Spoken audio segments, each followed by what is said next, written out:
The Spinoff Podcast Network. This is Kiwi is back for a brand new season with more inspiring kōrero from special guests including rugby player, father and role model TJ Perenara. My family bring me joy. Rugby brings me joy too, but it's not the same joy as my family brings me. And global dancer and choreographer Kirsten Dodgen. For some reason, people think I'm very intimidating. Listen to the new season of This is Kiwi, brought to you by the Spinoff Podcast Network in collaboration with KiwiBank. Available now wherever you get your podcasts. Do you find it hard staying optimistic with all the financial news in the media?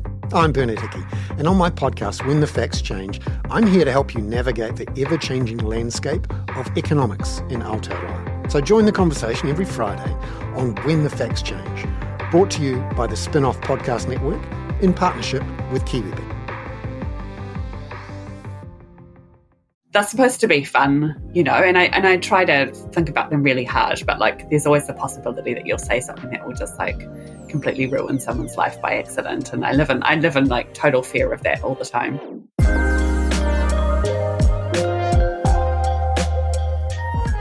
Talofa lava, I'm Madeleine Chapman, editor of The Spinoff. Welcome to Behind the Story, where I go behind the scenes of a big article on the Spinoff from the week. If you want a weekly rundown of some of the best reads from the Spinoff every Saturday, make sure you sign up to the weekend newsletter. Today I'm talking to Spinoff regular contributor Hera Lindsay Bird. Hera has been writing the extremely popular Help Me Hera advice column for over a year now, offering incisive, funny and wise guidance to New Zealand's biggest and smallest problems. And soon you'll be able to hear her talk about that advice at some Spinoff live events.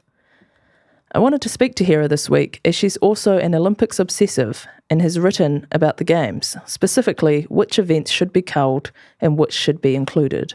It's surprisingly reasoned and justified for such a hot take. Here's Hera Lindsay Bird on Behind the Story. Kia ora, Hera. Thank you for being on Behind the Story. Kia ora, how are you doing? I am extremely tired from watching too much of the Olympics at the earlier hours of the morning, and I suspect you also are quite into the Olympics. Oh my God, I have been getting no sleep at all. I think they should give everyone 3 weeks off because it only happens every 4 years. Is that going to be your next pitch for government public holiday? Yeah, I think ACT will love that one.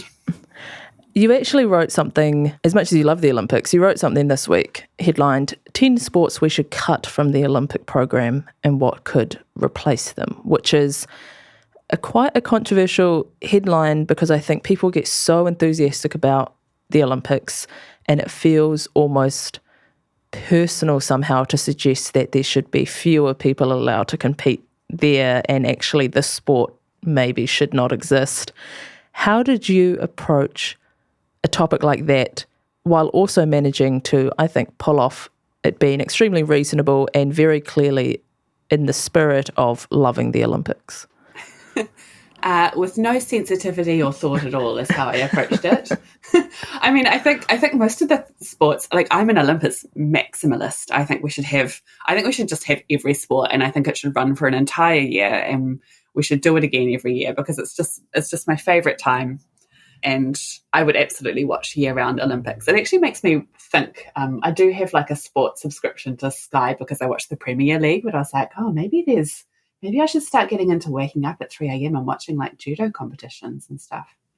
But yeah, I mean, I think most of the things that I suggested we cut were actually things that are super well represented already. So I don't really think the tennis people are going to be that upset because, they have a tennis empire. They've already got everything. I think that is, you went through a list and I liked that all of the reasons for cutting were different. It wasn't just, I don't like these sports. There was the sports that are sports where Olympics is not the number one prize, which is tennis, football, basketball, arguably, I would put in there. Yeah.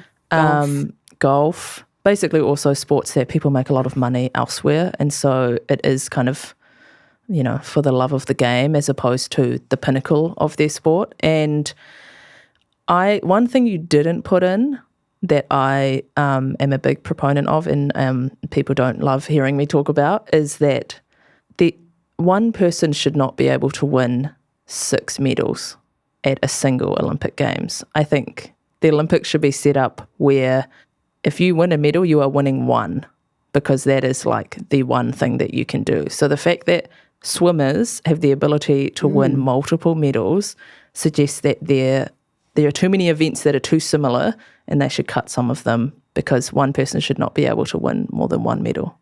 Oh, that is very controversial. Yeah. Are you trying to strip Simone Biles of her gold? Yeah, because I think like you get people who run, the marathon, and obviously they're not winning anything else. And then Michael Phelps is like, yeah, I did 10 races because they take 40 seconds and they're all in the same pool and the strokes are like not that different, so I'm just going to win all of them. So I don't know. I think we can cut some of those, let some other people I feel in. like the group stages as well, like, I know that the Olympics is not really the same thing as a world championship, because obviously otherwise the gymnastics squad would be like entirely Americans and Romanians, and you wouldn't get to see so many different countries represented. But yeah, like when they sort of tally up the medals and say, this country has won all of the gymnastic team medals, I'm not interested in having the most best gymnasts, I just want like the best of the best. But I do think that if you are like in the gymnastics and you are the best on the vault and you are the best at the floor, you should be able to win gold in both.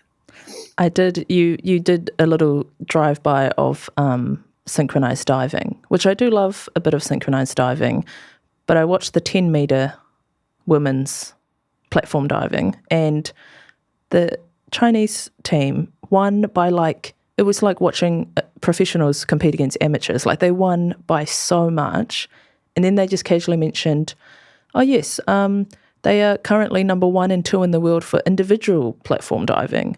So they just took the gold and silver medalists and then they created a team, and then they just get another medal as a team. And I was like, yeah, that does seem, you're doing the exact same thing, just at the same time, obviously. It seemed almost just a bit comical that the 2 best divers in the world then just paired up and completely smashed every other country.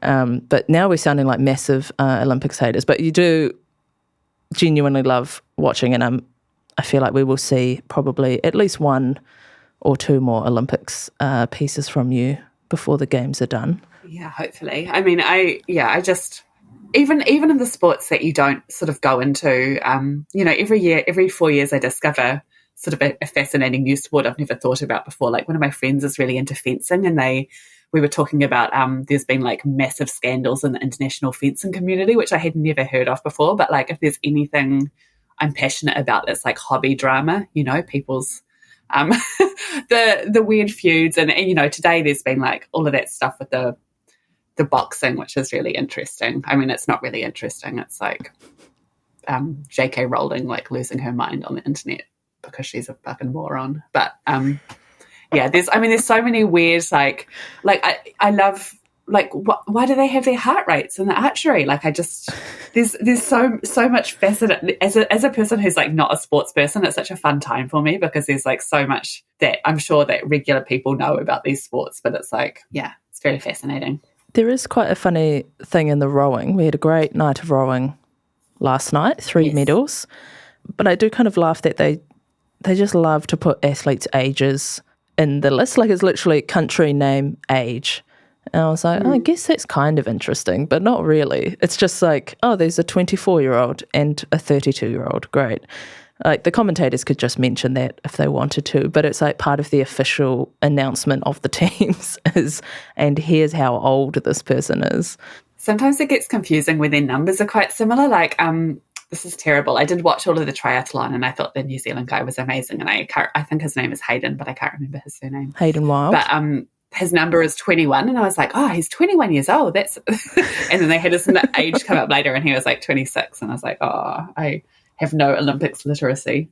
At the moment, obviously, you've been really into the Olympics in your kind of standalone articles beat, but you do write the most about other people's problems, essentially, in your column, Help Me Hera. That's been running for well over a year now. How have you found almost continuing to do it? Because now you've done probably 60 plus, which is not a small number for giving out advice. Have you found any that you've gotten better at certain parts of it, or actually it gets harder as you go along? I think that it does get hard. I mean, I sort of feel a little bit more confident with it now because it's quite a frightening thing to do. And, we might talk about this a bit later, but we're sort of kind of soliciting responses from the advice at the moment because we're sort of going to be, me and Matt are going to be discussing these at the events that we're doing, obviously. And so I'm getting all of this feedback back from this advice that I'd given over a year ago. So that's quite frightening because that's supposed to be fun, and I try to think about them really hard, but like there's always the possibility that you'll say something that will just like completely ruin someone's life by accident. And I live in like total fear of that all the time. But the other thing is that the questions, up until maybe halfway through the year, I was getting a lot of the same kind of questions. And I think a lot of people think the questions are fake. Like every time I talk to someone, they're like, oh, what, you don't make those up? But we don't, like people genuinely send these questions in. And it's hard because people have a lot of the same problems, like everyone's stressed about work. Everyone's like, oh, should I quit my law degree and get a new job in this industry, Hera? And I'm like, oh man, I'm so the wrong person to ask about that sort of stuff because, we're all in the same position at the moment, I think, sort of economy-wise and work-wise. What do you wish people would ask you about? Like what types of questions would you love to talk about or have enjoyed doing, but there was just a one-off and you want to see more of those types of problems? I'm quite into the low stakes relationship drama ones because I feel like when people come in wanting relationship advice, either like their situation is just cooked, like it's just really bad, and they're writing them because they know it's bad and they need like someone to reflect that back to them, which is totally understandable. But it's harder to give advice on that subject because it's sort of a bit weightier, and I don't want every column of mine to just be like, dump him, or whatever, like whatever they say about the Reddit advice column threads. So I really like the ones that are like, help, my partner like won't stop leaving his dishes by the sink, or like my neighbours keep peeing against my fence, like weird sort of social etiquette questions, I think, because they're so specific and they're so unique, and it's a lot harder it's a lot easier to think about those than it is to like tell someone how to meaningfully reupholster their entire life, because like I don't have any answers for that really. You mentioned the live events. We do have some live events coming up for Help Me Hera, which I will be talking to you for, and the Wellington event has already sold out, and we'll put the Auckland details at the end of this episode. But the premise for the event essentially is to check back in on some of the advice that you have given, and we've asked some of the people who wrote in to give a little update on their situation, whether they took your advice, whether they didn't, whether your advice worked, if they did take it. And that, I think, I'm particularly excited to hear. You said you've gotten quite a few responses and quite a few long responses, which is great. But I'm interested in how often you get basically immediate feedback from the people you've given advice to. Like, do people immediately see their thing and then want to sort of give you advice on your advice, or do you tend to just give the advice and assume that they've read it and leave it there? I don't often get back in touch. People don't often write back immediately afterwards, and I think that part of that is because obviously it's quite stressful to ask a question like that, and I think that's maybe sometimes it's more considerate to give people time to like sit with it rather than immediately be like, how did I do? How are you going? Have you sorted out your problem yet? So I have heard back from a couple of people, and yeah, there have been a few I think that if I say something that really surprises someone, or it turns out to be like really correct or something, people will often get in touch and say like, I just wanted to let you know, like this funny thing happened, blah, blah, blah. When you write the advice, in the same way that when you give, there are certain people in my life that I will quite regularly offer some friendly advice, I think my expectation that they will take that advice is like very low. I don't assume that anyone is actually going to go, oh, you've said maybe I should do this, this, and this. I'm literally going to go and do this, this, and this. What is your expectation in terms of writing the column? Do you think anyone, or do you expect anyone to actually do exactly what you've said? No, absolutely not. I mean, I think that there are some questions that people write in with where like I try and give really practical advice. So like these are the ones that maybe are like less emotionally complex, like help my neighbour peers against my fence. Like, like I try and think of things, or like my boyfriend's a really fussy eater. I try and think of things that might actually help the situation just in case there's sort of some like life hack that someone's missed out on.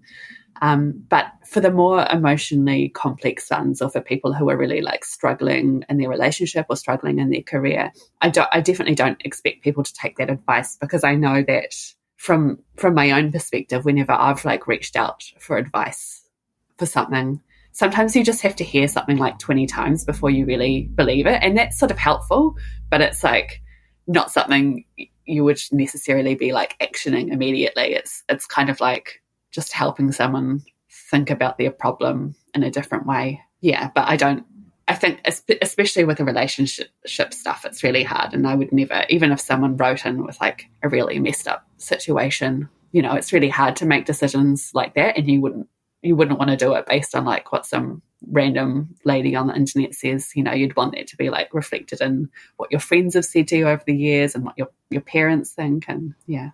Well, if you would like some random lady on the internet advice, you can email in to helpme@thespinoff.co.nz. I think depending on the question, sometimes they get answered immediately if they just kind of really jump out. Other times they sort of get added to the list and Hera just works through it. But every Thursday they get published on thespinoff.co.nz, and you can go, if you just Google Help Me Hera, the Spinoff, you will get the full back catalogue, which I highly recommend a browse on a lazy weekend. Thank you so much, Hera, for being on Behind the Story. You can read all of Hera's work on the Spinoff, and we'll include some links in the description. Thanks, Hera. Cool, thanks for having me.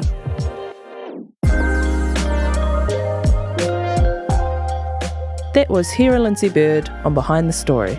To purchase tickets to our Help Me Hera live event in Auckland, head to thespinoff.co.nz/events. Help Me Hera will be live in Auckland on August 29th at Q Theatre. I'll be back next week with another Spinoff writer and another Spinoff yarn. Thanks for listening.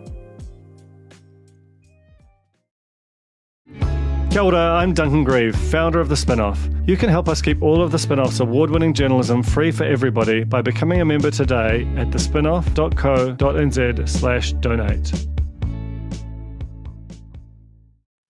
Kia ora e te iwi, Te Aihe Butler here, podcast manager at The Spinoff. If you enjoy listening to our podcasts, consider supporting our mahi by signing up to become a Spinoff member at thespinoff.co.nz/donate.